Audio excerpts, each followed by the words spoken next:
चलिए प्रश्न संख्या 51 नंबर प्रश्न की ओर गौर करते हैं।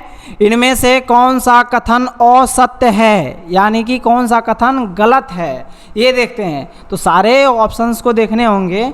पहली बात, ऑप्शन नंबर 1 की ओर गौर करें तो यहाँ पर है संयुक्त सत्र राष्ट्रपति बुलाते हैं, ये बिल्कुल सत्य है।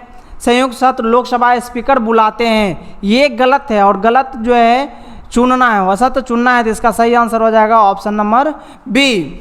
लोकसभा की, ये देखिए, उसकी संयुक्त सत्र की अध्यक्षता कौन करते हैं, तो लोकसभा स्पीकर करते हैं। ठीक है, संयुक्त सत्र में राज्यसभा और लोकसभा के सदस्य होते हैं, दोनों हाउस के होते हैं, लोकसभा एवं राज्यसभा का।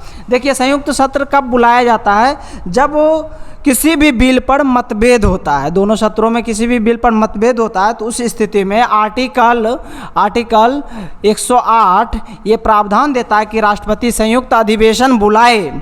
ठीक है, संयुक्त अधिवेशन बुलाए। ठीक है, लेकिन राष्ट्रपति सिर्फ संयुक्त अधिवेशन बुलाते हैं, कंफ्यूज मत कीजिएगा। अध्यक्षता करने की बात होती है तो उसके लोकसभा के अध्यक्ष ही, लोकसभा के स्पीकर ही अध्यक्षता करते हैं, ये अनुच्छेद 118 में वर्णन है। ठीक है, लोकसभा अध्यक्ष अध्यक्षता करते हैं। अब देखिए, राज्यसभा के सभापति की बात करें चाहे उपराष्ट्रपति की बात करें तो ये करेंगे ही नहीं, क्योंकि हाउस के मेंबर होते ही नहीं हैं। ठीक है, ये ध्यान रखिएगा। ठीक है, और अभी तक कितनी बार ऐसी सिचुएशन बनी है कि संयुक्त अधिवेशन बुलानी पड़ी है, संयुक्त सत्र बुलाने पड़े हैं। प्रश्न संख्या 52 संसदीय समिति का कार्यकाल कितने दिनों का होता है। संसदीय समिति का कार्यकाल जो होता है वो टोटली 1 वर्ष का होता है। इसका सही आंसर हो जाएगा ऑप्शन नंबर बी सही आंसर हो जाएगा 1 वर्ष। आइए अगले प्रश्न की तरफ रुख करते हैं, इसमें कुछ विशेष है नहीं बताने को। 54 कौन सा ग्रह पर मीथेन गैस का प्रमाण प्राप्त हुआ है, तो इसका सही आंसर हो जाएगा क्या, ऑप्शन नंबर सी, मंगल ग्रह पर मीथेन गैस का प्रमाण प्राप्त हुआ है। तो मंगल ग्रह सही आंसर हो गया। ठीक है, अब देख लीजिए, यहाँ पे मंगल ग्रह की जब भी बात आया तो यहाँ पे एक बात याद रख लीजिएगा, प्रथम प्रयास में मंगलयान भेजने में सफल हुआ था भारत। ठीक है ना, प्रथम प्रयास में मंगलयान भेजने में भारत क्या हुआ था, सफल हुआ था। ठीक है, इससे पहले मंगलयान मंगल पर भेजा गया मिशन कौन कौन से देश, तो देखिए इससे पहले कौन कौन से देश मंगल पे भेजा था अपना यान, तो अमेरिका पहला याद रखिएगा, अमेरिका। ठीक है ना, दूसरा याद रखिएगा रूस, और तीसरा यूरोपियन, एक यूरोप याद रख लीजिएगा, ये यूरोपियन कंट्री। ठीक है ना, ये रखा था। भारत चौथा कंट्री बन गया था। ठीक है, बुध ग्रह की बात करेंगे तो सबसे छोटा ग्रह हो गया। ठीक है, शुक्र की बात करेंगे चमकीला हो गया, पृथ्वी की बहन भैगनी ये हो गया, सांझ भोर का तारा भी शुक्र को कह सकते हैं सबसे चमकीला ग्रह, गर्म ग्रह भी कह सकते हैं, बृहस्पति को सबसे बड़ा ग्रह भी कहते हैं। इस प्रकार से इतनी जानकारी मिलती है। आगे चर्चा करते हैं अगले प्रश्न। देखिए, मंगल आया तो मंगल का 2 उपग्रह का भी जान लीजिए, फोबोस डिवोस नाम के 2 उपग्रह मंगल के पास है।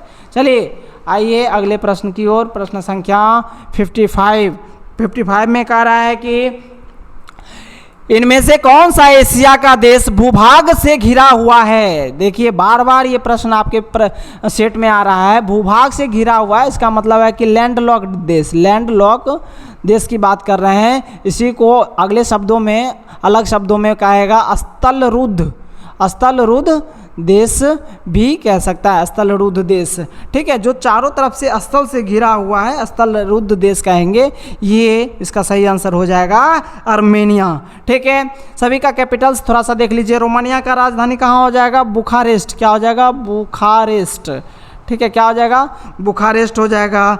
ठीक है, हंगरी का बुडापेस्ट हो जाएगा, हंगरी का याद रखिएगा। और बुल्गारिया को तो आप जानते हैं, सोफिया हो जाएगा इसकी राजधानी। और आर्मेनिया का क्या हो जाएगा, येरेवान इसका सही आंसर हो जाएगा। आइए अगले प्रश्नों की तरफ देखते हैं। प्रश्न संख्या 54 गौर फरमाइएगा जरा। ठीक है, इसमें कह रहा है कि 56 की तरफ गौर कीजिए। जलवायु से सबसे अधिक प्रभावित क्षेत्र इनमें से कौन सा है? जलवायु सबसे ज्यादा प्रभाव किस पर पड़ता है जलवायु का? तो देख लीजिए, हालांकि सब पर पड़ता है, स्वास्थ्य पर भी पड़ता है, कृषि भी पर पड़ता है, यातायात प्रदूषण सब पर पड़ता है, लेकिन सबसे अधिक शब्द का प्रयोग यहाँ पर किया तो सबसे अधिक जो है इसका प्रभाव पड़ता है वो कृषि पर पड़ता है। कृषि जलवायु पर ही निर्भर करती है, किस प्रकार की कृषि होगी। देखिए विश्व स्वास्थ्य दिवस जो है वो 7 अप्रैल को मनाया जाता है। ठीक है, आइए अगले प्रश्न की तरफ रुख करते हैं। प्रश्न संख्या, और इसमें कुछ विशेष है नहीं बताने को। आइए प्रश्न संख्या 57 कह रहा है कि सूर्य की सबसे ऊपरी परत को क्या कहते हैं? सूर्य की सबसे ऊपरी परत को क्या कहते हैं? तो इसका सही आंसर हो जाएगा कोरोना। क्या कहेंगे? कोरोना। ठीक है, कोविड नहीं, कोरोना। ठीक है, कोरोना कौन सा किरण को, कौन सा रे को उत्सर्जित करती है? तो एक्स रे। ठीक है, एक्स रे याद रखिएगा, उसको उत्सर्जित करती है। ठीक है, जब सूर्य ग्रहण लगता है तो उस समय किरीट या कोरोना से ही ऊर्जा का मेन सोर्स बन पाता है। ठीक है, अब देखिए यहाँ पर फोटोस्फीयर, एक प्रकाश मंडल, इंग्लिश में फोटोस्फीयर कहेंगे। तो बताइए सूर्य का चमकीला भाग जो होगा, जहां पर प्रकाश जो है क्या है, विद्यमान है, तो वहां पे उस क्षेत्र को क्या कहेंगे? प्रकाश मंडल कहेंगे। फोटोस्फीयर का जो है लाल भाग, जो है लाल रंग का जो भाग है फोटोस्फीयर प्रकाश मंडल में, उसी को कहेंगे क्रोमोस्फीयर कहेंगे। ठीक है, क्रोमोस्फीयर। सूर्य के सतह की तापमान की बात थोड़ा सा कर लेते हैं। तापमान तो कितना हो जाएगा? 6000 डिग्री सेल्सियस सूर्य के सतह का तापमान हो जाएगा। चलिए अगले प्रश्नों की तरफ रुख करते हैं। प्रश्न संख्या 58 आपके कंप्यूटर स्क्रीन पर इस प्रकार से है। देखिए 58, सीबीआई को किसी राज्य में जांच करने का अव्वल अधिकार कौन देता है? ठीक है, ये अधिकार तो वास्तविक रूप से ये कौन देता है अधिकार? तो इसका सही आंसर हो जाएगा सुप्रीम कोर्ट। सुप्रीम कोर्ट सही आंसर हो जाएगा। ठीक है, इसका देखिए होता क्या है कि देखिए दिल्ली पुलिस प्रतिष्ठान अधिनियम के धारा 6 के तहत यह प्रावधान है कि किसी राज्य में जांच से पूर्व राज्य की इजाजत लेनी पड़ती है। ठीक है ना, किसके तहत? दिल्ली पुलिस प्रतिष्ठान अधिनियम धारा 6 के तहत किसी राज्य में जांच के लिए राज्य से इजाजत लेनी पड़ती है। इसका इस्तेमाल जो है आंध्र प्रदेश किया। ठीक है, आंध्र प्रदेश और पश्चिम बंगाल,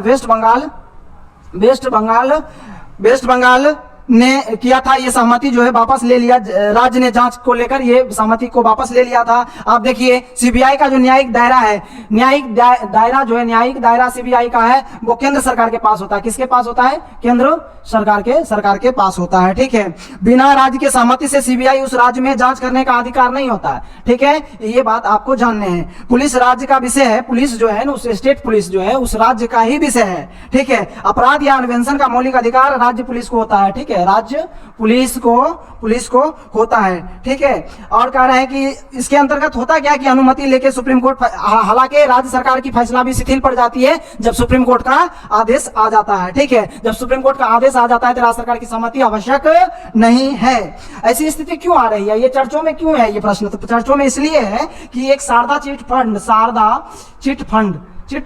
फंड घटोला जो है आप जानते हैं, जो पश्चिम बंगाल से जुड़ी हुई है, जिसमें कि बंगाल के डीजीपी राजीव कुमार जो है कि इसकी जांच के लिए सीबीआई को क्या करा था? रोका था। ठीक है, सीबीआई के अधिकारियों को कन्वेंशन करने पर विवाद हुआ था, जिससे सीबीआई के दफ्तर पर बंगाल पुलिस क्या कर लिया था? घेर लिया था। बंगाल के डीजीपी राजीव कुमार जो शारदा चिट फंड से जुड़े मामले को जांच करने से रोका था, लेकिन सुप्रीम कोर्ट बाद में उनको फैसला दिए थे, फिर जाके राजीव कुमार से पूछताछ हो पाई थी। आइए अगले प्रश्न की तरफ रुख करते हैं। प्रश्न संख्या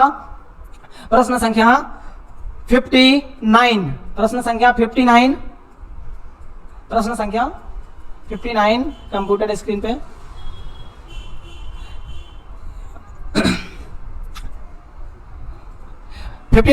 पौधे के पत्तियों द्वारा बनाए गए भोजन किस रूप में संचित करता है? तो इसका सही आंसर हो जाएगा फ्रुक्टोज के रूप में क्या करता है? संचित करता है।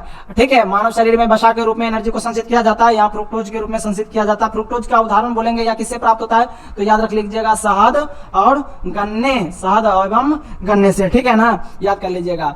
और यहाँ पे दूध में कैल्शियम, समझ लीजिए विटामिन के बारे में जानते हैं, फंक ने किया था।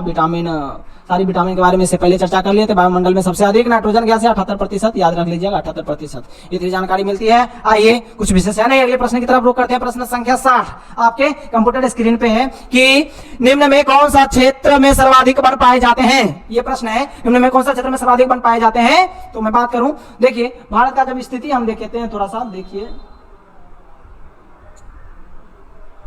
ये स्थिति यहाँ पे देख लीजिए थोड़ा सा। यहाँ पे ये सिक्किम बना दीजिए, ठीक है।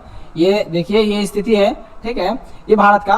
तो किस क्षेत्र में सबसे ज्यादा, ये हिमालय प्रदेश क्षेत्र हो गया, हिमालय क्षेत्र हो गया, ठीक है। डेल्टा बात करेंगे तो सुंदरबन डेल्टा ये क्षेत्र हो गया, डेल्टा क्षेत्र हो गया। पश्चिमी घाट बोलेंगे तो ये घाट जो है ना, ये क्षेत्र, ये पश्चिमी घाट है, पश्चिमी मैदानी क्षेत्र है, ठीक है। और ये पूरे क्षेत्र को प्रायद्वीपीय क्या पठार कहते हैं। तो सबसे ज्यादा जो है सर्वाधिक वन ऑप्शन के हिसाब से, हालांकि ऑप्शन के हिसाब से क्या हो जाएगा, पश्चिमी घाट महत्वपूर्ण है। विश्व की या भारत की या एशिया की सबसे बड़ी डेल्टा कौन सी है, सुंदरबन डेल्टा। क्या है, सुंदरबन डेल्टा। कहां पड़ता है, वेस्ट बंगाल, पश्चिम बंगाल याद रखिएगा। किस लिए प्रसिद्ध है, तो मैंग्रोव वन के लिए, मैंग्रोव वन के लिए और टाइगर के लिए, टाइगर के लिए प्रसिद्ध है। चलिए आइए अगले प्रश्न की तरफ रुख करते हैं। प्रश्न संख्या 61 कह रहा है कि इनमें से कौन फूल जलीय विषैली पदार्थ को अवशोषित कर लेता है। इसका सही आंसर हो जाएगा जलकुंभी।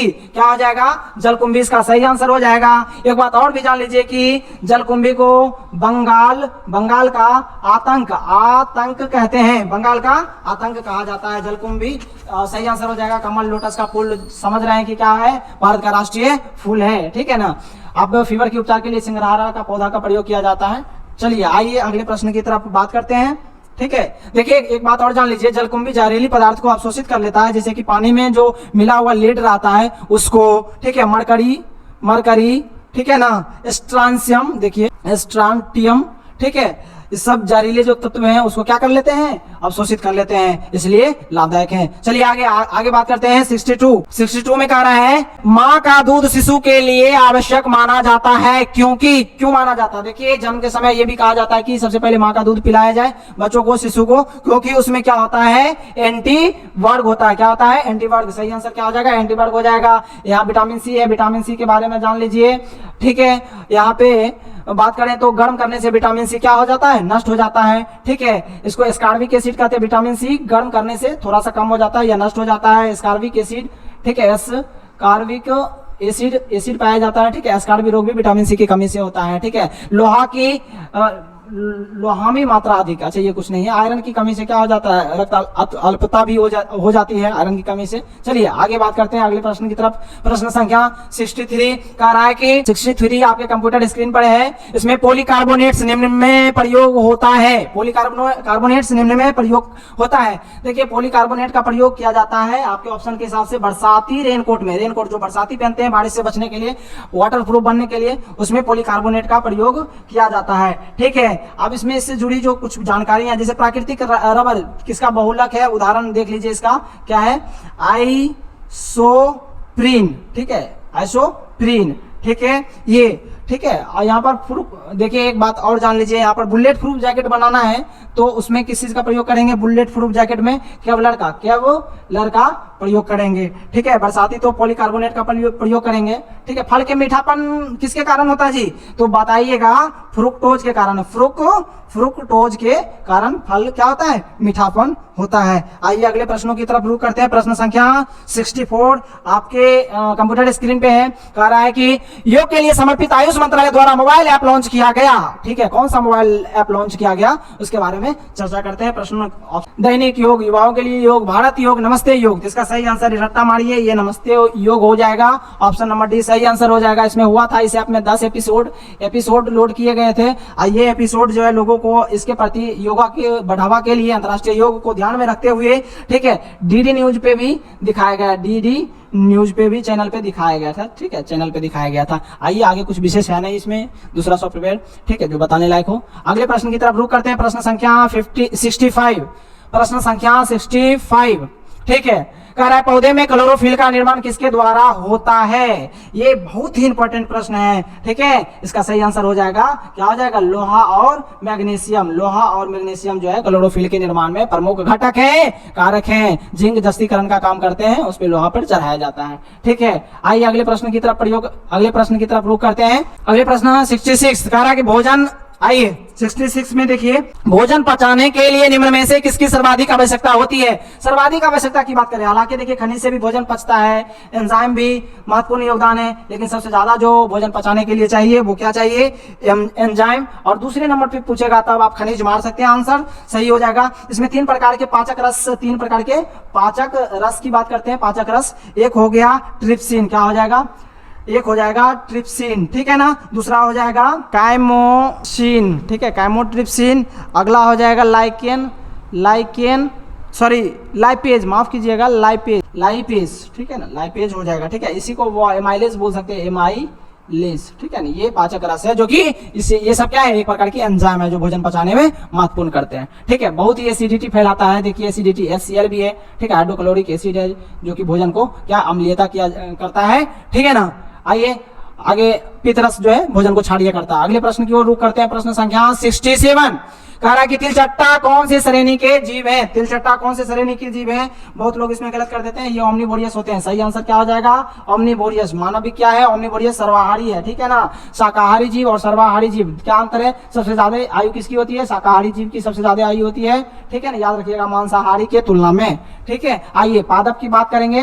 पादप जो है प्रथम उत्पादक मान सकते, पादप उत्पादक हो गया, ठीक है ना। शाकाहारी जीव में क्या हो गया, बकरी हो गया, खरगोश हो गया, ठीक है। मांसाहारी में क्या हो गया, टाइगर हो गया, बाघ हो गया, शेर हो गया, सांप हो गया, ठीक है, ये मांसाहारी में। और मानव जो है, मानव क्या हो गया, सर्वाहारी में हो गया। चलिए आगे अगले प्रश्न की तरफ बात करते हैं। तो प्रश्न संख्या 68 आपके कंप्यूटर स्क्रीन पे है। कह रहा है कि इसमें क्या कह रहा है प्रश्न, निम्न में कौन सा एल्केन कार्बनिक यौगिक का सूत्र है, कार्बनिक यौगिक का सूत्र है। देखिए ये आप याद ही रखा कीजिए, ठीक है। इसमें सही आंसर देखिए ये क्या हो जाएगा, ए, सही आंसर हो जाएगा ए। अब मैं बाकी चीज का भी लिखा दे रहा हूं।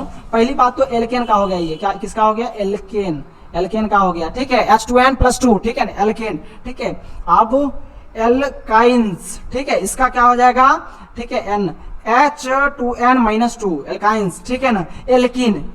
एल्किन का क्या हो जाएगा मेरे भाई, एल्किन का H2n सिर्फ लिख दो, एल्किन हो जाएगा, ठीक है ना। एल्कोहल की बात करेंगे, एल्कोहल का याद रखिएगा, एल्कोहल का क्या हो जाएगा, H2n+O2 ने 2O, ठीक है ना, ये हो जाएगा। और ईथर का क्या हो जाएगा, ईथर का याद रखिएगा H2NO2, ठीक है ना, ईथर हो जाएगा। अगले प्रश्न की तरफ रुख करते हैं, प्रश्न संख्या 69। प्रश्न संख्या 69 कह रहा है कि भारत में कुल कितने राष्ट्रीय राजनीतिक पार्टी है। तो इसका सही आंसर जो है क्या है, आप तो समझ ही सकते हैं, इतना हो ही नहीं सकता। ऑप्शन नंबर ए की तरफ चलते हैं। ऑप्शन नंबर ए देखिए आपके कंप्यूटर स्क्रीन पर, ऑप्शन नंबर ए, ठीक है, ए सही आंसर है, ऑप्शन नंबर ए सही आंसर है। चलिए कौन कौन सी 8 राजनीतिक पार्टी है और कब स्थापना हुआ, उससे जुड़ी तमाम जानकारियां हम आप लोगों के बीच साझा करना चाहते हैं। पहले याद रख लीजिए, अभी जो केंद्र में सरकार है बीजेपी, ऐसे एनडीए की सरकार है, ठीक है ना। बीजेपी भी एक राष्ट्रीय पार्टी का दर्जा मिला है। कब मिला है इनको, तो 1980 मैंने जब मिला है तब इसको कह सकते हैं कि स्थापना हुई है, ठीक है। भारतीय राष्ट्रीय कांग्रेस, ठीक है, इंडियन नेशनल कांग्रेस की बात करें तो आप जानते हैं कि 1885 ईस्वी में इसकी स्थापना हुई, ठीक है। आप देखिए भारतीय कम्युनिस्ट पार्टी मार्क्सवादी की बात कर रहा हूं मैं, CPIM की बात कर रहे हैं, तो इसकी स्थापना 1964 ईस्वी में होती है। लेकिन CPI सिर्फ बोले, ठीक है, CPI मतलब भारतीय कम्युनिस्ट पार्टी की बात करें तो 1925 में स्थापना हो जाता है, ठीक है। ये BSP बहुजन समाज पार्टी की बात करेंगे तो BSP जो है, BSP को कब मिला था, तो याद रख लीजिएगा 1984 ईस्वी में। कब मिला था, 1984 ईस्वी में। राष्ट्रीय Congress party NCP Sharad Pawar, NCP को कब मिला था, 1999 में, ठीक है। आइए TMC की बात करेंगे, TMC तृणमूल कांग्रेस की बात करेंगे, अखिल भारतीय तृणमूल कांग्रेस 1998 में हुआ था। और जो आपको एग्जाम में पूछेगा इस सबसे हटके, वो पूछेगा नेशनल पीपुल्स पार्टी NPP, ये पूछ सकता है क्योंकि इसका लेटेस्ट जो स्थापना हुआ है, मान्यता मिला है 2013 में, ठीक है ना। और इसे वर्ष 2019 में राष्ट्रीय पार्टी की मान्यता भी प्राप्त हो चुकी है। स्थापना हुआ था इनका 2013 में, मान्यता प्राप्त हो गया था 2019 में, इसलिए एग्जाम की दृष्टि से महत्वपूर्ण है। आइए अगले प्रश्न को तरफ रुख करते हैं। प्रश्न संख्या जो है, प्रश्न संख्या 70, निम्न में कौन सा 5 वर्षीय योजना आत्मनिर्भर अर्थव्यवस्था पर प्राथमिकता दिया गया, ठीक है, ये बहुत इंपॉर्टेंट है, ठीक है। देखिए पहली बार 5 वर्षीय योजना आया था, ठीक है ना, राड डोमर मॉडल के आधारित था। ये कृषि पे सबसे पहले प्रथम 5 वर्षीय योजना जो है वो जो बल दिया था, वो दिया था कृषि पर, ठीक है ना, ये क्या कह रहा है, आत्म अर्थव्यवस्था आत्मनिर्भर की बात करेगा। प्रथम जो था वो कृषि पर बल दिया था। क्या किस चीज पर बल दिया, कृषि पर। और दूसरा की बात करेंगे तो वो औद्योगिक इंडस्ट्रीज पर, औद्योगिकरण पर बल दिया था। ठीक है, सातवां जो दिया था वो आत्मनिर्भर पर दिया था, आत्मनिर्भर पर दिया। ठीक है, सातवां जो है पंचवर्षीय योजना आत्मनिर्भर पर दिया था। और 10वां जो है आप याद रख लीजिएगा, सामाजिक न्याय एवं समानता, सामाजिक न्याय एवं समानता। ठीक है, याद रखिएगा समानता। तो इसका क्या कह रहा है, आत्मनिर्भर की बात कर रहे हैं तो आत्मनिर्भर कौन सी हो जाएगी, 7वीं पंचवर्षीय संख्या 71 कह रहा है। 71 में पुलिस थाना में FIR प्राथमिकी निम्न में से किसे कहते हैं। FIR का पहले फुल फॉर्म थोड़ा सा जानेंगे क्या होता है। देखिए क्या होता है, फर्स्ट इन्फॉर्मेशन, देखिए यहाँ फर्स्ट इन्फॉर्मेशन रिपोर्ट लिखा हुआ है, इसका फुल फॉर्म होता है। अब देखिए कैसे कोई भी FIR कर सकता है, तो ये मौखिक रूप से सूचित कर सकता है। ठीक है ना, उसको जो है थाना में जो मुंशी जी बैठे रहते हैं या थाना अध्यक्ष, उसके ऊपर ये निर्भर करता है कि इसको लिपिबद्ध कराएं। ठीक है, जब मौखिक सूचना उनको मिले तब। ठीक है, आप लिखित रूप से भी उन्हें सूचित कर सकते हैं। ठीक है, हालांकि ये ऑप्शन के हिसाब से हो जाएगा, ऑप्शन नंबर डी इसका सही आंसर हो जाएगा। लिखित या मौखिक रूप से आप FIR करवा सकते हैं। ठीक है, इसमें होता क्या है कि फर्स्ट इन्फॉर्मेशन रिपोर्ट जो है FIR जो करते हैं उसमें पुलिस तुरंत कार्रवाई अन्वेषण करने का कार्य करेगी। ठीक है, ये भारतीय दंड प्रक्रिया संहिता जो है 973 के तहत ये बताया गया था, IPC की धारा। ठीक है, 973 के तहत ये बताया गया था, उसमें भी धारा कितना था, 154 के तहत FIR की प्रक्रिया पूरी की जाती है। ठीक है, FIR की प्रक्रिया, सूचनात्मक दस्तेबाज भी उसमें संकलन करना होता है। चलिए, FIR के तुरंत बाद उसको क्या किया जाएगा, अन्वेषण किया जाएगा, उस पर जांच तुरंत ही शुरू की जाएगी। ठीक है, मामला संगीन होना चाहिए। देखिए अब जो है ये फोन और डिजिटल माध्यम से भी पुलिस को सूचना यदि मिलती है तो वो अपने तरफ से संज्ञान लेकर उस पर FIR कर सकते हैं। अब ठीक है ना, अगले प्रश्न की तरफ रुख करते हैं। आइए अगले प्रश्न संख्या 72 आपके कंप्यूटर स्क्रीन पर है। राज्य विधानसभा में सदस्यों की अधिकतम संख्या कितनी तक होती है। विधानसभा की बात करें तो विधानसभा में अधिकतम जो है वो कितना होगा, 500 होगा, उससे ज्यादा नहीं होगा। आप जान लेते हैं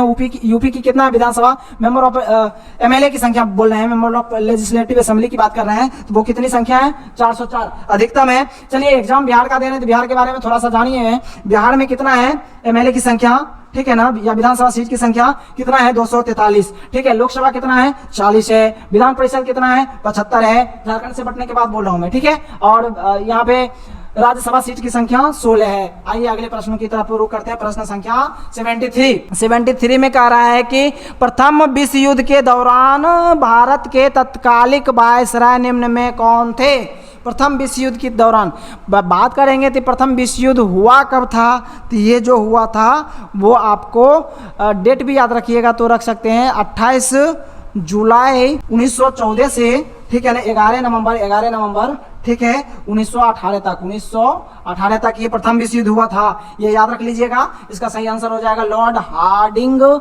द्वितीय के समय प्रारंभ हो गया था। ये याद रख लीजिएगा, चेम्सफोर्ड के दौरान खत्म हुआ था लेकिन हार्डिंग के समय प्रारंभ हो गया था। मैं इसलिए बोल रहा हूँ कि लॉर्ड हार्डिंग का जो कार्यकाल है वो कब है, 1910 से लेकर 1916 तक लॉर्ड हार्डिंग का कार्यकाल है। चलिए बात कर लेते हैं, यहाँ पर पहला विश्व युद्ध आ गया तो दूसरा विश्व युद्ध, सेकेंड वर्ल्ड वार की बात करेंगे तो इसमें जान लीजिए कब से कब तक हुआ था, 1939 से लेके 1945 तक हुआ था। इसमें पूरी दुनिया लगभग समझ सकते 2 खेमे में बट गया, एक मित्र राष्ट्र एक धुरी राष्ट्र में बट गया था। धुरी राष्ट्र में क्या हो गया था, बट गया था। अब याद रख लीजिए कि यहाँ पर जो आपका लॉर्ड लिनलिथगो, एक मिनट, यहाँ लॉर्ड बेबल, लॉर्ड माउंटबेटन, ठीक है, ये तो भारत में माउंटबेटन योजना के तहत ये तय किया गया था। आज़ादी की बात कर रहे हैं तो बंटवारा की बात, माउंटबेटन योजना, लॉर्ड बेबल, लॉर्ड डलहौजी को याद कर लीजिए। भारत में रेल का जनक माना जाता है, भारत में रेल का जनक इन्हें माना जाता है। ठीक है, लॉर्ड डलहौजी को। ठीक है, शुरुआत हुआ द्वितीय विश्व युद्ध का शुरुआत जो हुआ था लिनलिथगो के समय और खत्म हो जाता है लॉर्ड बेबल के समय जो है सेकेंड वर्ल्ड वार क्या हो जाता है, समाप्त हो जाता है लॉर्ड बेबल के समय। चलिए आगे अगले प्रश्न संख्या 74 कह रहा है कि अक्षांश रेखाओं में कुल कितनी संख्याएं हैं। ठीक है, संख्या है, तो इसको फिगर के माध्यम से यहीं पर समझ लेते हैं। देखिए एक गलों का निर्माण करते हैं, जरा सा समझिए।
चलिए देखते हैं 75 नंबर क्वेश्चन। प्रेरियरी प्रदेश का मुख्य उत्पाद निम्न में कौन सा है? तो इसका सही आंसर जो हो जाएगा वो हो जाएगा गेहूं।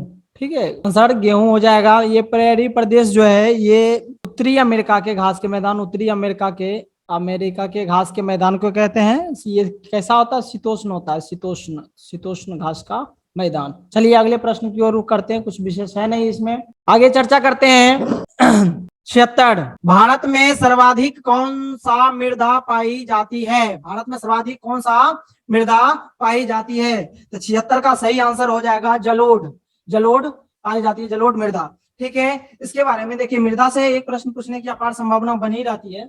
ठीक है, ये कितना प्रतिशत पाया जाता है? तो 43% पाया जाता है। ठीक है, जलोढ़ मृदा। इसके बारे में, जलोढ़ मृदा के बारे में बात करेंगे तो इसको अन्य नाम से भी बोलते हैं, कछाड़ी मृदा। कछाड़ी मृदा भी कहा जाता है। ठीक है, देखिए जलोढ़ मृदा को दो भाग में बांटते हैं। जलोढ़ मृदा को दो भाग में बांटते हैं, एक को नाम देते हैं खादर और दूसरे का बांगड़। बांगड़, ठीक है, खादर और बांगड़। खादर नवीन जलोढ़ मृदा जो है, नवीन जलोढ़ मृदा जो है उसको क्या कहेंगे? मिट्टी को खादर कहेंगे। जो पुरानी नवीन मिट्टी है उसको बांगड़ कहेंगे। मतलब जहां हर साल बाढ़ की पानी आती है खादर हो गया, जहां कभी आई थी और फिर आएगी वो बांगड़ हो गया।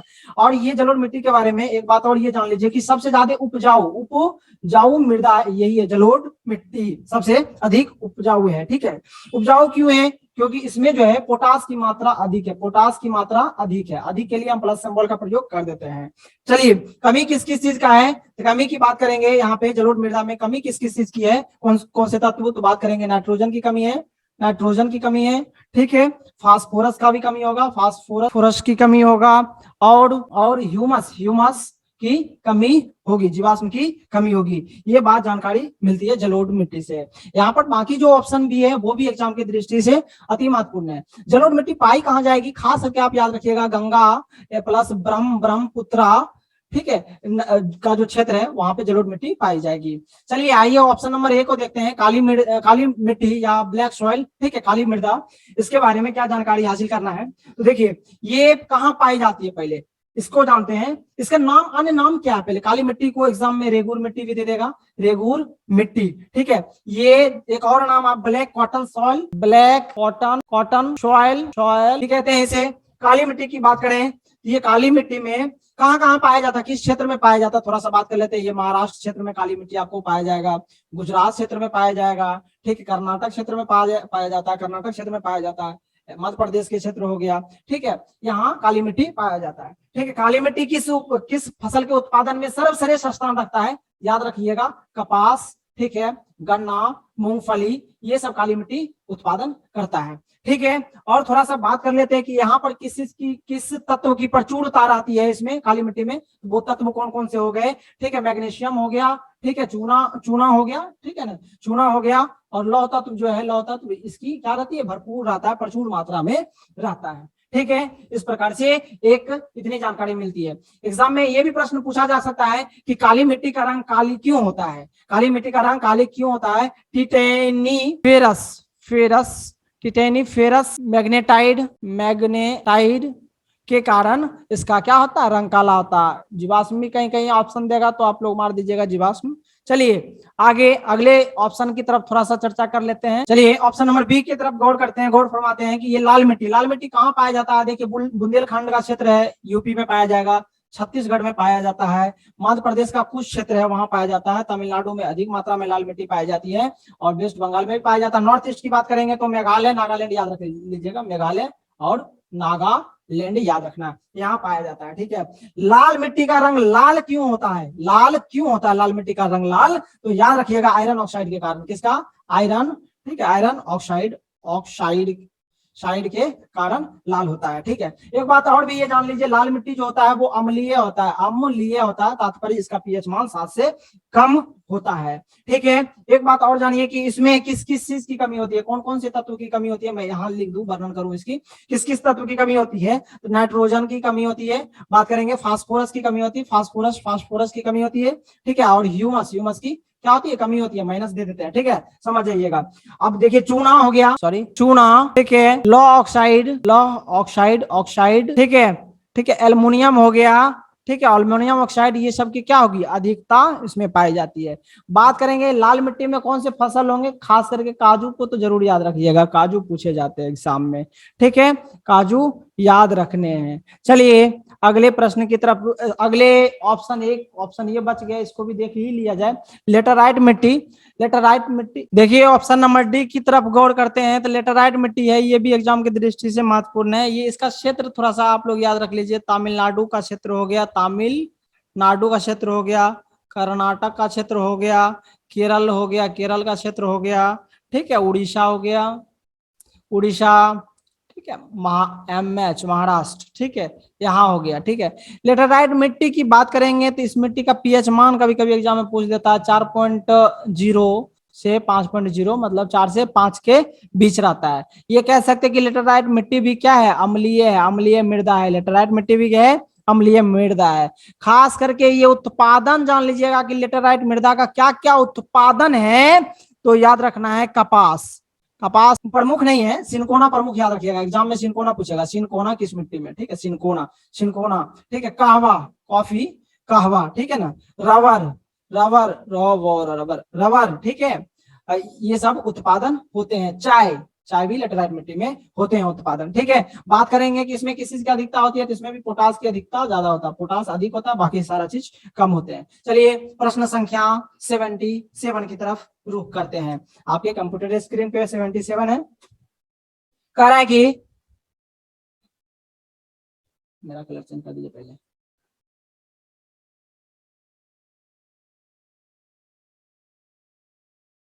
कुछ भी ले लीजिए।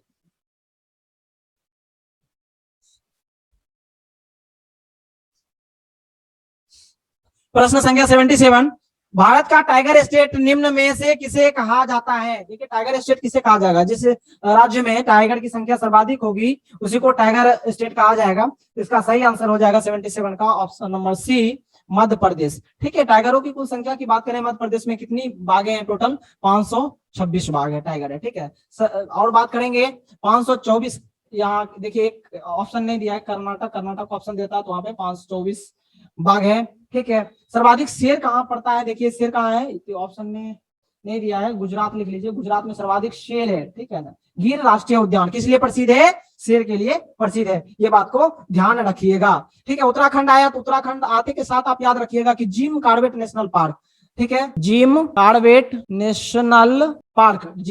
नेशनल पार्क कहाँ है, उत्तराखंड में। भारत का सबसे पहला नेशनल पार्क कौन है, लुप्त प्राय जीवों को बचाने के लिए जो बनाया गया था, ये 1936 में बनाया गया था। भारत का सबसे पुराना नेशनल पार्क है जिम कॉर्बेट नेशनल पार्क। ठीक है, लेकिन तत्कालिक नाम, स्थापना के समय तत्कालिक नाम इसका नाम था हेली नेशनल पार्क। ठीक है, अभी है जिम कॉर्बेट नेशनल पार्क। ठीक है, अच्छा बाघ शब्द आया, टाइगर शब्द आया, याद रख लीजिएगा टाइगर, टोटल भारत में बाघों की कुल संख्या कितनी, नवीन डाटा के अनुसार 2967 बाघों की संख्या है। देखिए बाघ जो है भारत का, देखिए बाघ के बारे में बात करें तो ये क्या है, ये राष्ट्रीय पशु है, नेशनल क्या एनिमल है, और इसका नेशनल एनिमल क्या है, टाइगर है। लेकिन ऑप्शन में टाइगर नहीं देगा, क्या देगा, उसका वैज्ञानिक नाम दे देगा। तो बाघ का वैज्ञानिक नाम क्या होता है, पैंथेरा टिग्रिस, सॉरी माफ कीजिएगा, टिग्रिस, रिछ बाघ का वैज्ञानिक नाम है। चलिए, बाघ अब भारत का राष्ट्रीय पशु है, तो इसको बचाने का कर्तव्य भी भारत को बनता है। उन्होंने एक प्रोजेक्ट लाया जिसको नाम देते हैं टाइगर प्रोजेक्ट, टाइगर प्रोजेक्ट, ठीक है ना, टाइगर प्रोजेक्ट। ये कब लाया गया था? तो 1973 में लाया गया था। बहुत इंपॉर्टेंट है, बार बार पूछा जाता है। अब बाघ की बात करें तो एक और प्रश्न इससे पूछे जा सकते हैं कि विश्व बाघ दिवस कब मनाया जाता है मेरे भाई? विश्व बाघ दिवस जो मनाया जाता है 29 जुलाई को मनाया जाता है। इतनी जानकारी इस प्रश्न से हम हासिल करते हैं। एक चीज और यहाँ देख लीजिए, पश्चिम बंगाल है, यहाँ सुंदरबन डेल्टा का क्षेत्र है जो कि टाइगर रिजर्व के लिए जाना जाता है, इसलिए यहाँ के जो प्लेयर्स होते हैं बंगाल टाइगर्स कहा जाता है। आइए अगले प्रश्न। चलिए प्रश्न संख्या 78। भारत के प्रत्येक नागरिक को प्राकृतिक पर्यावरण का संरक्षण एवं सुधार का कर्तव्य है। संविधान के कौन सा अनुच्छेद में वर्णन किया गया है? देखिए, एक मुख्य रूप से भारत के प्रत्येक नागरिक को जो प्राकृतिक पर्यावरण है उसको संरक्षण एवं बचाने का कार्य प्रत्येक नागरिक को है। ठीक है, देखिए बात क्या होता है, यहाँ कर्तव्य शब्द आया, तो ये मौलिक कर्तव्य की बात करते हैं, मौलिक कर्तव्य की बात करते हैं। तो मौलिक कर्तव्य जो है ये बात करेंगे तो ये जोड़ा गया था, पहले से नहीं था, जोड़ा गया था। ये किस समिति के सिफारिश पर? तो स्वर्ण सिंह समिति के सिफारिश पर जोड़ा गया था। बात करेंगे मौलिक कर्तव्य की संख्या कितनी है, ठीक है, तो मौलिक कर्तव्य की संख्या अभी 11 है, पहले 10 था। ठीक है, मौलिक कर्तव्य फंडामेंटल ड्यूटी। ठीक है, मौलिक कर्तव्य का वर्णन क्या आप समझ सकते हैं कि भाग 4 के क में मौलिक कर्तव्य का वर्णन मिलता है। ठीक है, इसका सही आंसर क्या हो जाएगा मेरे भाई? तो अनुच्छेद 51 का क इसका सही आंसर हो जाएगा। ठीक है, अब जो भी ऑप्शन है, ऑप्शन के हिसाब से ये भी जान लीजिए, अनुच्छेद 50 आप लोग को पता ही है, बार बार एग्जाम में पूछा जाता है कि न्याय पालिका को कार्यपालिका से अलग रखा जाता है। ठीक है, किसमें? अनुच्छेद 51 के तहत, सॉरी माफ कीजिएगा, अनुच्छेद 50 के तहत। ठीक है, इतनी जानकारी मिलती है। आइए नेक्स्ट प्रश्नों की तरफ रुख करते हैं। 1 मिनट, यहाँ पे अनुच्छेद 21 देख लीजिए, प्राण एवं दैहिक स्वतंत्रता है, प्राण एवं दैहिक स्वतंत्रता, जीने का अधिकार आपको इसमें है। ये आपातकाल के समय भी इसको रद्द नहीं किया जाता, ये विदेशियों को भी प्राप्त है। ठीक है, इसमें भी आपको निजता का अधिकार को शामिल कर दिया गया। इसमें 6 से 14 वर्ष के बच्चों को अनिवार्य शिक्षा भी शामिल कर दिया गया। बहुत ही महत्वपूर्ण है अनुच्छेद 21, याद कर लीजिएगा। ठीक है, देखिए अनुच्छेद 55 है, ये कह रहा है, ये इसमें ये इस चीज का वर्णन है कि राष्ट्रपति का जो चुनाव होगा एकल संक्रमणीय मत पद्धति, अनुपातिक मत पद्धति के द्वारा। प्रश्न संख्या 79। सॉफ्ट लोन विंडो निम्न में कौन सा संस्था के अंतर्गत आता है? जो है लोन की बात करें तो ये विश्व बैंक के अंतर्गत आता है, वर्ल्ड बैंक के अंतर्गत आता है। ठीक है, वर्ल्ड बैंक का जब ब्रिटेन सम्मेलन चल रहा था, ठीक है, ब्रिटेन सम्मेलन में क्या ये 1944 की घटना है, 1944 में बनाया गया था। ठीक है, इसमें टोटल 187 देश है, याद रखिएगा। ठीक है ना, इसका हेड क्वार्टर कहाँ है? तो वाशिंगटन डीसी हेड क्वार्टर है इसका। ठीक है ना, ये सदस्य देशों को ऋण प्रदान करता है, सदस्य देशों को क्या करता है? ऋण प्रदान करता है। ठीक है, कभी कभी आपको एक विवादित प्रश्न ये हो जाता है, कभी कभी IBRD, ठीक है, ये जो सॉफ्ट विंडोज की बात करते हैं ये भी प्रदान करता है। ये 1960 में इसकी प्रावधान को लाया था। ठीक है, आगे international bank of reconstruction development होता है, इसका फुल फॉर्म होता है, 1960 में हुए थे। ठीक है, आगे बात करते हैं इसका थोड़ा सा, आपके पास IMF है, ठीक है, इंटरनेशनल मॉनेटरी फंड इसका फुल फॉर्म है। इसकी स्थापना 1944 ईस्वी में होती है। ठीक है, इसका मुख्यालय भी वाशिंगटन डीसी है, इसकी मुख्यालय वाशिंगटन डीसी है, आप जानते हैं। और इसका वर्ल्ड बैंक का भी कब हुआ? जुलाई 1944 ना, जुलाई 1944 में हुआ था। Option number C, Asian bank की बात करेंगे। एशियन बैंक की स्थापना होता है 19 दिसंबर। एशियन विकास बैंक 1966 में स्थापना होता है, जिसको ADB बोलते हैं, ADB इसकी स्थापना होता है, जिसका मुख्यालय कहाँ होता है? मंडलुयोग, एक खास पार्टिकुलर स्थान है, फिलीपींस, मनीला। ठीक है ना, फिलीपींस है, फिलीपींस इसका हेड क्वार्टर है, हेड क्वार्टर इसकी बात करेंगे। ऑप्शन नंबर डी की तरफ रुख करते हैं। तो विश्व व्यापार संगठन WTO इसकी स्थापना कब होती है? तो बात करेंगे, इसकी स्थापना जो होती है 1 जनवरी 1995 को होती है। मुख्यालय कहाँ है? स्विट्जरलैंड की राजधानी जेनेवा, ठीक है, ये है। लेकिन बात करेंगे कि विश्व व्यापार संगठन नाम बनाया गया था सिर्फ 1995 में। ये संस्था पहले से चल रही थी, लेकिन उसको अन्य दूसरे नाम से जानते थे। दूसरा नाम उसका क्या था, याद रख लीजिएगा, गेट, ठीक है, गेट के नाम से जाना जाता था। लेकिन गेट की स्थापना कब हुई थी, 1948 में हुई थी। आइए अगले प्रश्न की तरफ बढ़ते हैं। प्रश्न संख्या 80 नंबर, राष्ट्रीय आय के पहले वैज्ञानिक अनुमान किसने दिया। ये प्रश्न है, राष्ट्रीय आय का पहले वैज्ञानिक अनुमान की बात किया। आप लोग इसमें गलत मारे होंगे, मुझे पूरा विश्वास है कि गलत मारे होंगे। इसका सही आंसर क्या हो जाएगा, ऑप्शन नंबर ए इसका सही आंसर हो जाएगा, क्योंकि इन्होंने राष्ट्रीय आय का जो वैज्ञानिक स्तर पर जो सिद्धांत दिया था 1925 और 1931 में दिया था, 1925 1931 में बी के आर राव के द्वारा दिया गया, ठीक है। लेकिन आप लोग इसको दादाभाई नौरोजी को ध्यान में रखे होंगे। तो मैं बात करूं कि राष्ट्रीय आय का सर्वप्रथम आकलन किए थे, ये आकलन किए थे दादाभाई नौरोजी ने किए थे। कब किए थे वो डेट भी मैं बता दूं, 1886 ईस्वी में किए थे। उस समय बताए थे कि प्रति व्यक्ति आय कितना है, 20 रुपया प्रति व्यक्ति आय है प्रति वर्ष, ठीक है, इन्होंने बताया था। दोनों में कंफ्यूजन है। देखिए वैज्ञानिक स्तर पर बोलेगा तो ये हो जाएगा सीधा, आप याद रखिएगा सर्वप्रथम जो है राष्ट्रीय आय का अनुमान दादाभाई नौरोजी। आइए अगले प्रश्न की तरफ रुख करते हैं। प्रश्न संख्या 81, प्रश्न संख्या 81 में है, प्रश्न संख्या 81 में है, बालकन योजना किसके द्वारा तैयार की गई थी। बालकन योजना किसके द्वारा तैयार की गई थी। इसका सही आंसर होगा 81 नंबर का ए, लॉर्ड माउंटबेटन। बालकन योजना होता क्या है, इसका एक और नाम है, याद रख लीजिएगा, मन बांटन योजना। मन बांटन योजना हुआ क्या था कि देखिए मुस्लिम लीग जो है आजादी के समय लीग इस बात पर अडिग रहे कि पाकिस्तान को मांग को लेकर अड़े रहे।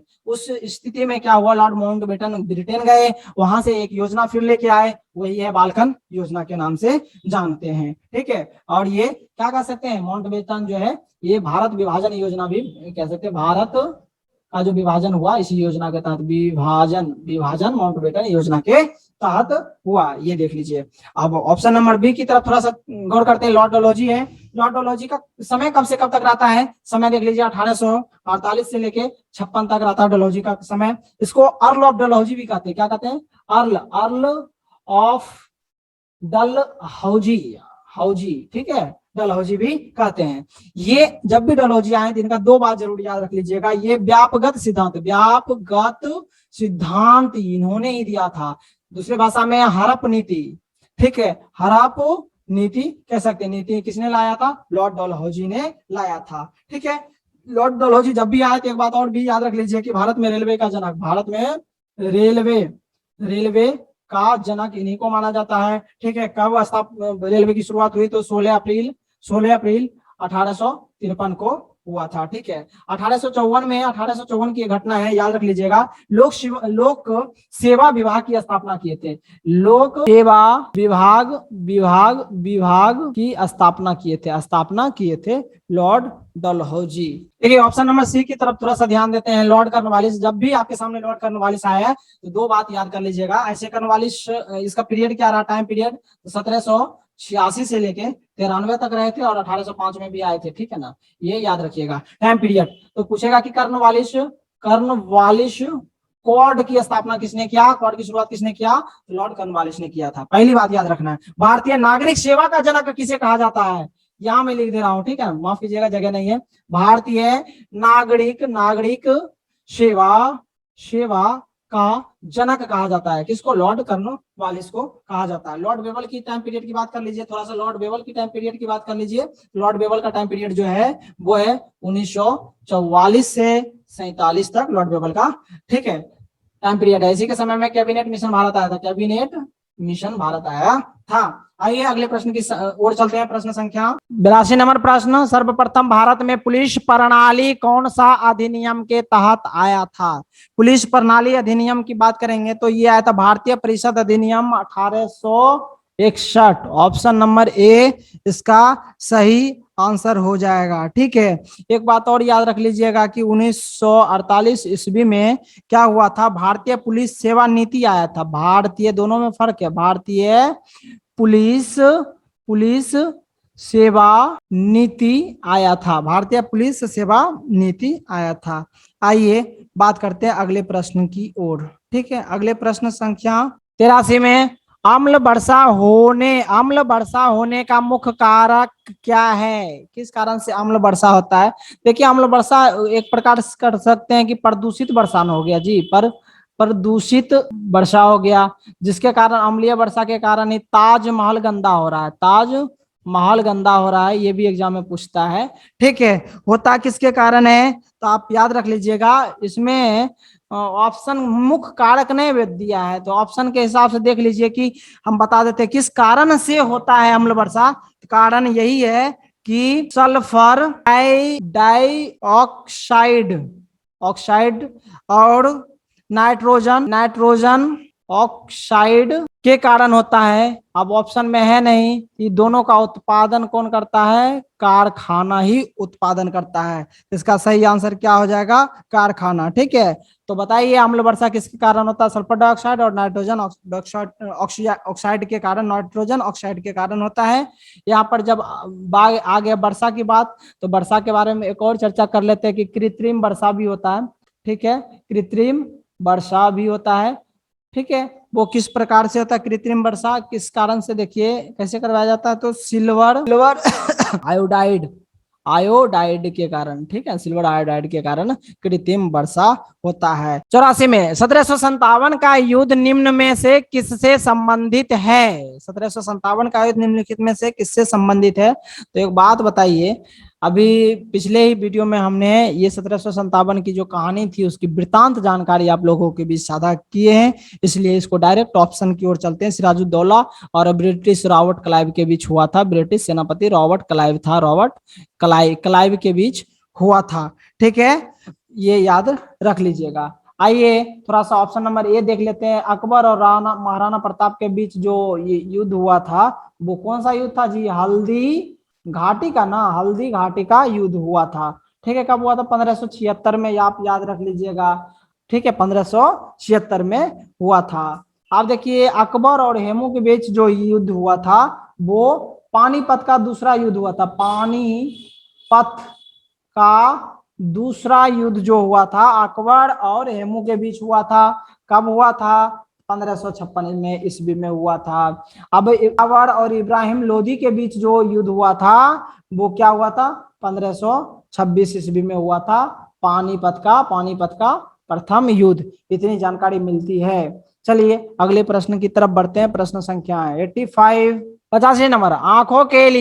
आंख के लिए निम्न में कौन सा सबसे संवेदनशील रंग है? ये प्रश्न है, इसका सही आंसर हो जाएगा पीला।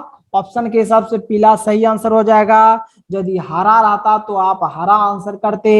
ठीक है, अब बात करते हैं, थोड़ा सा कलर आ गया। सर देखिए, लाल है, क्या होता है? सबसे अधिक तरंग धैर्य किसका होता है? लाल का होता है। और यहाँ पे बैगनी यदि रहता, बैगनी तो सबसे अधिक क्या है? परकिरणन जो है किसका है? बैगनी का सबसे अधिक परकिरणन होता है। अब बात करेंगे कि जो कलर ब्लाइंडनेस जिस लोग को होता है, ये एक जेनेटिक बीमारी है, किसी भी प्रकार से ठीक नहीं किया जा सकता है। ठीक है, वर्ण अंधता जिसको बोलते हैं। ठीक है, उनको कौन से रंग में भेद पता नहीं चलता, अंतर नहीं कर पाते हैं, तो लाल, हरा और नीला में क्या करते हैं? अंतर नहीं पता कर पाते हैं। चलिए अगले प्रश्न की ओर बढ़ते हैं। प्रश्न संख्या 86, रोशनी और पौधे का कौन सा हिस्सा पौधे बढ़ाता है? ये होगा, रोशनी और पौधे का कौन सा हिस्सा पौधे बढ़ाता है? तो कौन सी भाग रोशनी को ओर आगे बढ़ती है? Which parts of plants grow towards light? ठीक है, ये तो चीजों को समझिए। यहाँ पे क्या है? इसका सही आंसर होगा, देखिए पत्तियां तो हो नहीं सकता है। रोशनी की ओर जब भी प्रकाश की ओर बढ़ेगा तो पत्तियां तो होगी, लेकिन पत्तियों डालियों के साथ जाएगा ना, जब भी जाएगा तो, ऐसे तो पत्ती जाएगा नहीं। तो क्या हो जाएगा? Option number D. इसका वैश्विक शांति इंडेक्स 2021 जून में भारत का कौन सा रैंक प्राप्त हुआ? महत्वपूर्ण प्रश्न है। तो इसका सही आंसर जो हो जाएगा 87 का ऑप्शन नंबर बी बी सही आंसर है। ठीक है ना, ऑप्शन नंबर बी सही आंसर है। लेटेस्ट यही है, जो लेटेस्ट रैंक प्राप्त हुआ है वो क्या है? 135 सही है, ठीक है ना। आप देखिए रैंक से संबंधित बार बार प्रश्न पूछे जाते हैं, ठीक है, बहुत महत्वपूर्ण भी है। देखिए वैश्विक शांति इंडेक्स जो है ये कौन जारी करता है, सबसे पहले ये जानिएगा ना जी, जारी कौन करता है। ये जारी करता है ऑस्ट्रेलिया थिंक टैंक, इतना सिर्फ याद रखना है, ठीक है। Institute for economics and peace, economics and peace के द्वारा जो है क्या क्या जारी किया जाता है इसमें रैंक। अब देखिए अब बात कर लेते हैं कि वैश्विक शांति इंडेक्स में भारत जब 135वां स्थान लेटेस्ट प्राप्त किया है, तो पहला स्थान पर कौन है, पहला स्थान पर याद रख लीजिएगा आइसलैंड, ठीक है, पहला स्थान पे है। अब पहला याद कर लीजिए, अंतिम भी याद कर लीजिए, अंतिम स्थान पर कौन है, सीरिया है अंतिम पायदान पे। चलिए ऑप्शन नंबर एक काम करते हैं, यहाँ जो भी इंडेक्स संभावित इंडेक्स है उसकी थोड़ा सा मैं चर्चा कर देता हूँ, ठीक है। प्रेस स्वतंत्रता इंडेक्स, देखिए बात करते हैं प्रेस स्वतंत्रता, ठीक है, इंडेक्स में बात करेंगे, भारत का स्थान 142वां है। नंबर 1 पर कौन है, तो नॉर्वे है। अंत में कौन है, इरिट्रिया है, इरिट्रिया अंतिम स्थान पे है। सिर्फ भारत का रैंक जानने का कोशिश करेंगे। चलिए वैश्विक वैश्विक लिंग लिंग अंतर, जेंडर गैप की बात करें, लिंग अंतर इंडेक्स, ठीक है, इंडेक्स की बात करें तो उसमें भारत का स्थान 140 है, ठीक है। वर्ल्ड इकोनॉमिक फोरम इसको जारी करता है, ठीक है। अब अंतरराष्ट्रीय बौद्धिक संपदा सूचकांक की बात करेंगे तो उसमें जो है भारत का स्थान 40वां है, प्रथम स्थान यूएसए का आता है। एक और याद रख लीजिए, हेनले पासपोर्ट, ये भी बार बार पूछता है, पासपोर्ट का बात करें तो भारत का स्थान रैंक 85 में है और पहले स्थान पे क्या हो जाएगा, जापान हो जाएगा, ठीक है। वैश्विक प्रतिस्पर्धा की बात करेंगे, वैश्विक प्रतिस्पर्धा की बात करेंगे तो इसमें भारत का स्थान 43 में हो जाएगा, ठीक है। स्विट्जरलैंड पहले स्थान पे आता है, स्विट्जरलैंड पहले स्थान पे आते हैं, इसको जारी करता है आईएमडी, ठीक है। आइए अगला देखते हैं कि वैश्विक जलवायु जोखिम, वैश्विक जलवायु जोखिम सूचकांक में जो है भारत का स्थान 7वां है, ठीक है। पहला स्थान पर मोजाम्बिक है, मोजाम्बिक।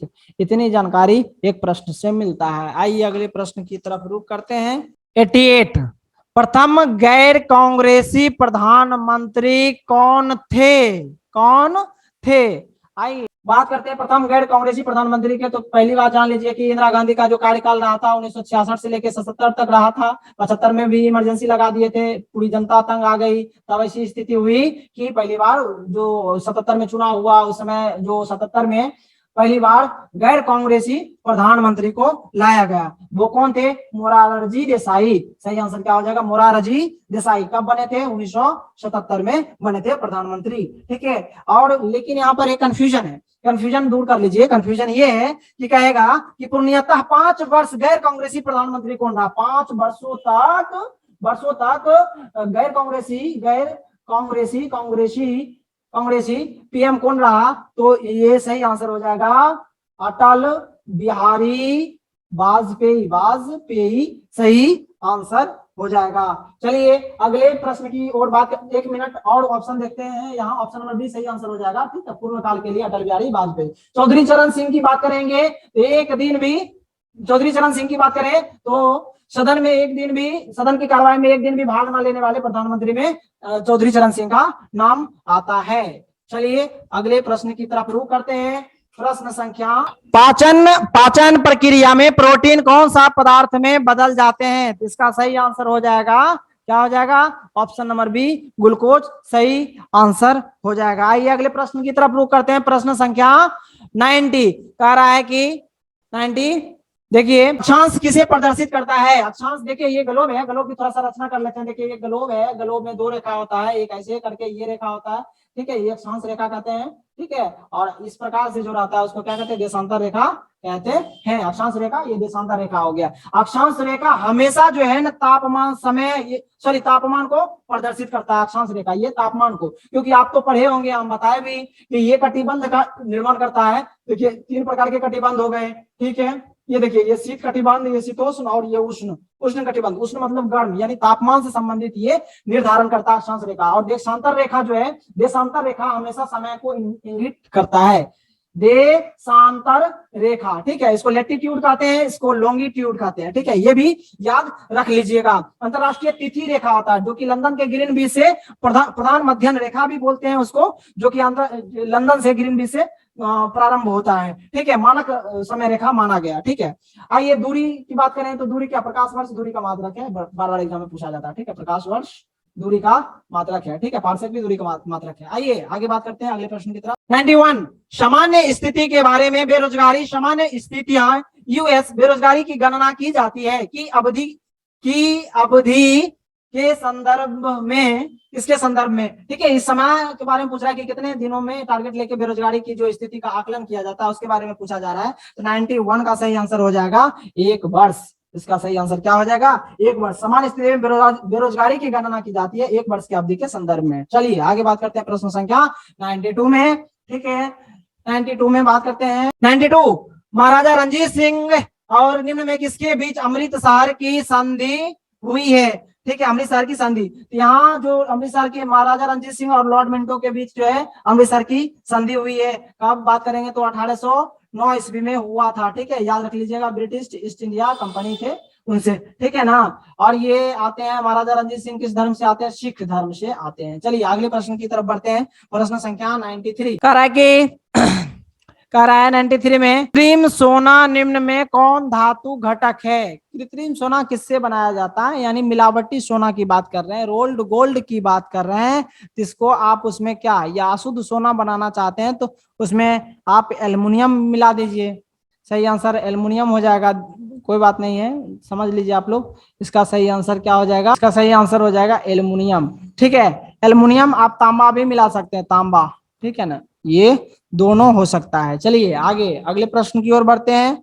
प्रश्न संख्या 95, हाँ 1 मिनट, 94 कह रहा है तारों का रंग किस पर निर्भर करता है। तो आप लोग को सबको पता है कि तारा का रंग निर्भर करता है तापमान पर, ये तापमान हो जाएगा। दूरी जान ले, प्रकाश वर्ष दूरी का मात्रक है, वायुमंडलीय दाब, ठीक है, वार से मापा जाता है, आगे तापमान केल्विन से मापा जाता है, ठीक है, फ़ारेनहाइट से भी मापा जाता है, रोमर से भी मापा जाता है, ये सब। 95, सेब में कौन सा पोषक तत्व पाया जाता है। तो सेब में एस्कॉर्बिक एसिड पाया जाता है, ऑप्शन नंबर ए सही हो जाएगा, एस्कॉर्बिक एसिड, ठीक है। आप बारे हैं ऑप्शन नंबर बी की बात करेंगे तो यहाँ सिट्रिक एसिड किसमें पाया जाता है, नींबू में और संतरे में सिट्रिक एसिड पाया जाता है।